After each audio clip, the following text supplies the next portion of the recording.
வெஜிடேரியன்ஸ்க்காக வாழைக்காய் கோலா உருண்டை எப்படி செய்கிறதுன்னு பார்க்கலாமா? ஒரு பேனில் 1 டேபிள் ஸ்பூன் நல்லெண்ணெய் ஆட் பண்ணி 7-8 சின்ன வெங்காயம், 7-8 பூண்டு, கொஞ்சமாக கருவேப்பிலை, 2லேருந்து 3 வரமிளகாய் சேர்த்து ஒரு தடவை நல்லா மிக்ஸ் பண்ணிக்கலாம். வெங்காயம் கலர் சேஞ்ச் ஆனதும் 2 டேபிள் ஸ்பூன் பொட்டுக்கடலை, கொஞ்சமாக தேங்காய், 1/2 டேபிள் ஸ்பூன் சோம்பு, கொஞ்சம் மஞ்சள் தூள், தேவையான அளவு உப்பு சேர்த்து நல்லா வதக்கி இதை ஆற வச்சுக்கோங்க. இப்போ ஒரு பெரிய சைஸ் வாழைக்காவை இந்த மாதிரி 3 பீஸாக கட் பண்ணி வேக வச்சு எடுத்துக்கலாம்.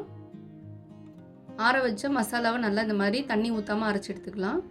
இப்போ வாழைக்காய் ரெடி ஆனதும் தோலை உரிச்சிட்டு இந்த மாதிரி நல்லா மசிச்சு விட்டுக்கலாம். இதில் அரைச்ச மசாலா பேஸ்ட்டை உள்ளே சேர்த்து எல்லாத்தையும் நல்லா மிக்ஸ் பண்ணி கையில் லைட்டாக ஆயில் அப்ளை பண்ணிவிட்டு இந்த மாதிரி சின்ன சின்ன உருண்டைகளை பிடிச்சி எடுத்துக்கலாம். ரெடி பண்ணி வச்சுருக்க உருண்டைகளை சூடான ஆயிலில் போட்டு மீடியம் ஃப்ளேமில் நல்லா ப்ரௌன் கலர் ஆகிற வரைக்கும் குக் பண்ணி எடுத்திங்கன்னா சூப்பர் அண்ட் டேஸ்டியான கோலா உருண்டை ரெடி.